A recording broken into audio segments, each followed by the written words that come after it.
আজ আমার নিবেদন সরজিৎ ঘোষের লেখা ছোট গল্প হানিমুন। সাত সকালে দরজায় ধাক্কা মারার আওয়াজে ঘুম ভাঙল বিপাশার। ঘড়িতে তখন 6:45। বিছানায় উঠে বসতেই পাশে ঘুমিয়ে থাকা অলোকেশও ঘুম চোখে তাকিয়ে বলে উঠল, না, এতটুকুও শান্তি দিল না। দেখো গিয়ে আবার কিছু একটা ঝামেলা বাঁধিয়েছে। যেমন তোমার গুণধর ছেলে তেমনি তোমার বৌমা। বিপাশা একটু বিরক্ত স্বরে বলল, থামো তো তুমি। ছেলে তো শুধু আমার, তোমার তো নয়, তাই না? দরজায় দ্বিতীয়বার ধাক্কা দেওয়ার আওয়াজ হলো আবার। এবার সত্যিই বিরক্ত হলো অলোকেশ।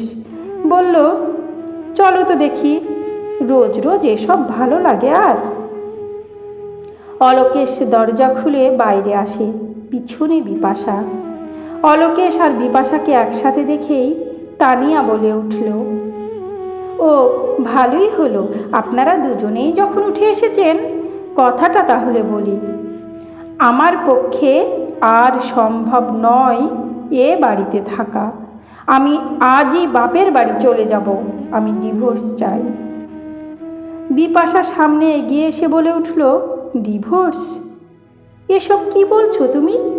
সাত সকালে মাথাটা খারাপ হয়ে গেছে তোমার? ঠিকই বলছি মা, আমার মাথা খারাপ হয়নি। আপনার ছেলের সাথে আমি আর থাকবো না। অনেক সহ্য করেছি, আর না, আমি চলে যাব। এবারে আমি আমার মতো পাল্টাবো না কিছুতেই। বেশ চিৎকার করেই কথাগুলো বলছিল তানিয়া। কথাগুলো শুনতে পেয়েই ঘর থেকে বেরিয়ে আসে নিলয়। মায়ের মুখের দিকে তাকিয়ে বলতে থাকলো, ও কি ভেবেছে আমি ওর সাথে থাকবো? কখনো না। ওর মতো মেয়ের সাথে আমিও থাকতে রাজি নই। অলোকেশ আর বিপাশা এমন কথা শুনে তখন হকচকিয়ে গেছে। ঝগড়াঝাটি হয় ঠিকই, কিন্তু এই ডিভোর্স, ছেড়ে চলে যাওয়া, এমন কথাগুলো মন থেকে মেনে নিতে পারছিল না দুজনেই। অলোকেশ আর বিপাশা দুজনেই দুজনের মুখের দিকে তাকিয়ে আছে। তানিয়া বলে উঠল, মা, আপনি আমার বাবাকে কল করে আসতে বলুন। আমি কল করে বললে সেটা খারাপ দেখায়। আমি তো আর এ বাড়িতে এমনি এমনি চলে আসিনি। দুই বাড়ির মতামত ছিল বলেই বিয়েটা হয়েছে। তাই আপনারাই কল করুন। কোনো মতেই থাকবো না আর। পাশ থেকে অলোকেশ বলে উঠল, বৌমা, শান্ত হও। এত ধৈর্যহারা হলে হয় না। তোমার ভালো না লাগলে অবশ্যই তুমি চলে যেও। তুমি একটা দিন আমাকে একটু টাইম দাও। আজ সন্ধেই তোমাদের দুজনের সাথে একটু বসবো। আমাকেও জানতে হবে তো সমস্যাটা কোথায়। তারপর না হয় তুমি যেও। শুধু আজকের দিনটা একটু সময় দাও। একটু শান্ত স্বরে তানিয়া বলল, বেশ, আপনার কথাই রাখলাম। তবে আমাকে জোর করে আটকে রাখতে পারবেন না আর। আমি কিন্তু চলে যাবই। রবিবারের সকাল, এমনিতেই নিলয়ের অফিস ছুটি। সকাল সকাল ওঠার তাড়া কারোরই ছিল না, কিন্তু এই ঝামেলা ঝঞ্ঝাটের জন্য উঠে পড়েছে সকলেই। বিপাশা ছেলেকে বলল, কেন এসব করিস বলতো রোজ রোজ? আমাদের তো বয়স বাড়ছে।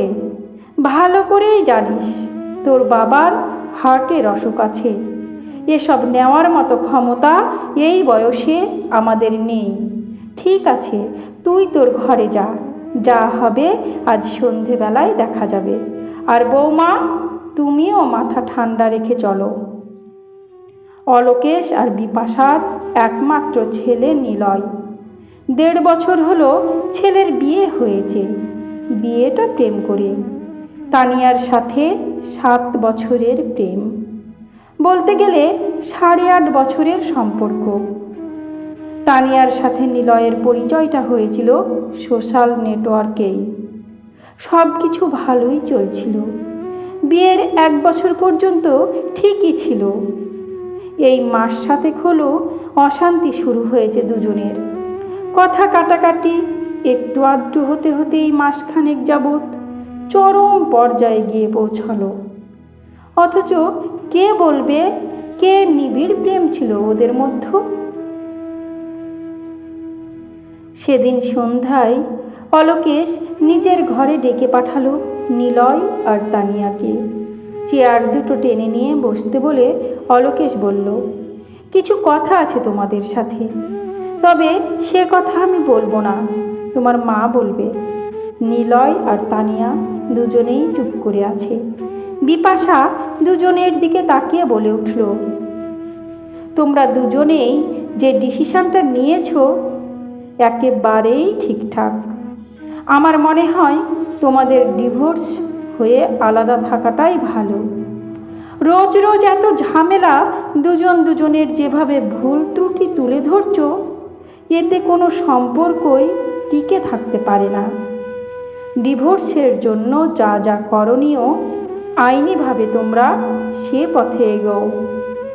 যেখানে মনের মিল হচ্ছে না সেখানে আলাদা থাকার মতো শান্তি আর কিছু নেই।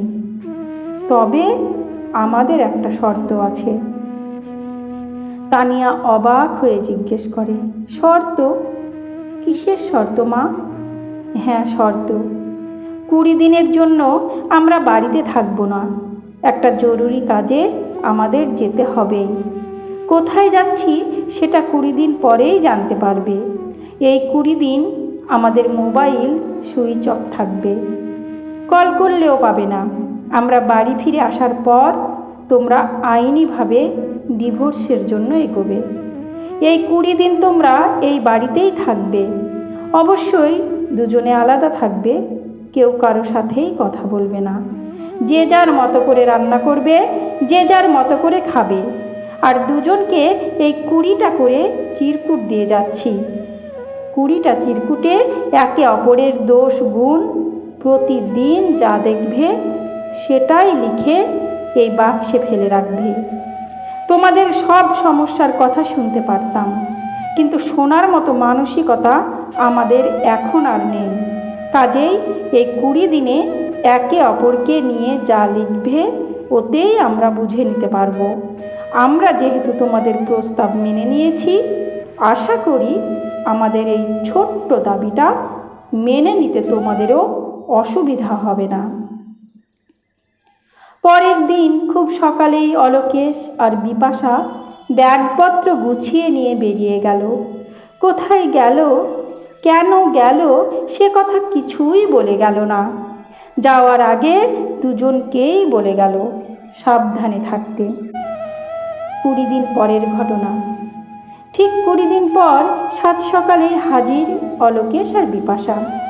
কলিং বেল বাজাতেই তানিয়া এসে দরজা খুলে অবাক হয়ে বলল, এত সকালেই আপনারা চলে এলেন? বিপাশা মৃদু স্বরে উত্তর দেয়, আমরা তো বলেই গেছি 20 দিনের মেয়াদ ফুরলেই চলে আসব। তা এই কদিন তোমার অসুবিধে হয়নি তো? না না, কিছু অসুবিধে হয়নি। ঠিক আছে শোনো, আজ বিকেলে একজন ভালো অ্যাডভোকেট আসবে। যত তাড়াতাড়ি সম্ভব ডিভোর্স হয়ে যাওয়াটাই ভালো। আর তোমার বাবাকেও আজ বিকেলে আসতে বলে দিই। কথাগুলো শুনে তানিয়া চুপ করে আছে। নিলয়কে ঘরে দেখতে না পেয়ে অলোকেশ বলে উঠল, সে লাট সাহেব কোথায়? তাকে দেখছি না। অলোকেশের মুখের কথা শেষ হয়নি তখনও। নিলয় তখন বাজার ভর্তি ব্যাগ নিয়ে বাড়িতে ঢুকছে। বাবা মাকে একসাথে দেখতে পেয়েই হাসি হাসি মুখে জিজ্ঞাসা করে, কখন এলে তোমরা? বিপাশা উত্তর দেয়, কিছুক্ষণ আগেই। আমরা ভাবছিলাম আজ তো ছুটি, তুই হয়তো ঘুমিয়েই আছিস। তো ব্যাগ ভর্তি কী এত বাজার করেছিস? একটু মটন নিয়ে এসেছি, আজ বাসন্তী পোলাও খাবো। মানে তুই এসব রান্না করবি? নিজে রান্না করে খাবি তাই তো? তোর তো অনেক উন্নতি হয়েছে দেখছি। তানিয়া পাশেই দাঁড়িয়েছিল। বিপাশার এই কথাগুলো শুনে বলে উঠল, ওকে শুধু শুধু দোষ দিচ্ছেন মা। আসলে এগুলো আমি আনতে বলেছি। যদি জানতাম আপনারা আজই ফিরবেন তাহলে আরও একটু বেশি করে আনতে বলতাম। বিপাশা অবাক হয়ে জিজ্ঞেস করে, তার মানে তোমরা আলাদা রান্না করে খাওনি? না মা, সেসব কথা না হয় পরেই শুনবেন। আচ্ছা, 20টা করে 40টা চিরকুট দুজনকে দিয়ে গিয়েছিলাম, সেগুলো নিয়ে এসে তো দেখি। তানিয়া 40টা চিরকুট একসাথে নিয়ে এসে বিপাশার হাতে দিয়ে বলে, এই নিন মা। অলোকেশ হাতটা বাড়িয়ে দিয়ে বলে, ওগুলো আমার হাতে দাও। হাতে নিয়ে দেখতে গিয়ে অলোকেশ অবাক হয়ে বলে, এ কি, দুজনেরই তো কেউ কিছুই লেখেনি দেখছি। বিপাশা জিজ্ঞেস করে, সত্যি কিছু লেখেনি? এদিকে নিলয় তানিয়ার মুখের দিকে, তানিয়া নিলয়ের মুখের দিকে তাকিয়ে আছে। আমতা আমতা করে নিলয় বলে, লেখার মতো কিছু দোষ ত্রুটি মাথায় আসেনি, আর ওটা যে লিখতে হবে সে কথা প্রায় দুজনেই ভুলে গেছি। তানিয়া আর চুপ করে থাকতে না পারে এবার বলতে শুরু করে, আসলে মা, আপনারা চলে যাওয়ার পর ভীষণ রাগ হয়েছিল। আমিও ঠিক করে নিয়েছিলাম আমিও পরের দিন সকালে বাড়ি ছেড়ে চলে যাব। সেদিন দুপুরে যে যার মতো করেই ছিলাম। আপনার ছেলে দুপুরে হোটেল থেকে খেয়ে এলো, আমিও দুপুরে ম্যাগি রান্না করে খেয়েছি। ঘটনা ঘটলো রাতে। আমি দেখছি ও ডিম ভাজতে গিয়ে ডিমটা পুড়িয়ে ফেলেছে, ভীষণ পোড়া গন্ধ ছেড়েছে। খেতে বসে ওর পাতে দেখছি পোড়া ডিম ভাজা। কেন জানি না, আমিও আর থাকতে পারলাম না। আমিও আমার জন্য ডিম ভেজেছিলাম, কথা বলতে বারণ করেছেন যেহেতু, তাই কথা না বলে ওর সামনে আমি প্লেটে করে রেখে এলাম।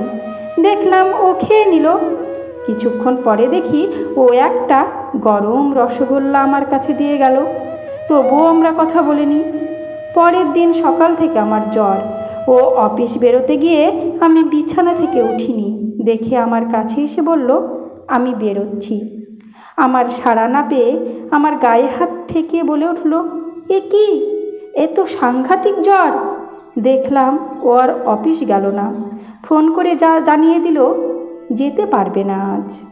ওষুধ নিয়ে এসে দিয়ে জিজ্ঞেস করলো কি খাবে। তারপর নিজেই মাছের ঝোল ভাত রান্না করলো আমার জন্য। পরের দিন সকালে জ্বর ছিল না। আমি বললাম, তুমি অফিস যাও, আমি সামলে নিতে পারবো। প্রথমে বলেছিল ছুটি নেবে আর একটা দিন। আমি রাজি হইনি। রাতে আমার জন্য রান্না করতে গিয়ে ওর জন্যও রান্না করে ফেললাম। অফিস থেকে ফিরে ও রান্না করতে গেলে আমিই বললাম আমি করে রেখেছি। সেদিন রাতে একসঙ্গে বসে দুজনে খেলাম। জানি না তারপর থেকে কি হলো, আর আলাদা করে কিছুই করতে মন চাইছিল না। পরের দিন ও বলল, আজ রাতে বাইরে ডিনার করব, তুমি রেডি হয়ে থেকো। আমি অফিস থেকে ফিরেই বেরিয়ে যাব। ইচ্ছে ছিল না যাওয়ার, কি মনে হলো। সন্ধ্যার পর সাজতে বসে পড়লাম। যথারীতি আমিও রেডি হয়ে থাকলাম। ও অফিস থেকে ফিরতেই সঙ্গে সঙ্গে বেরিয়ে গেলাম দুজনে। এই করতে করতে 20 দিন ঝগড়া ছাড়াই কাটিয়ে ফেলেছি। আসলে ঝামেলা ঝঞ্ঝাট করার মতো মনটাই যেন হারিয়ে গিয়েছিল।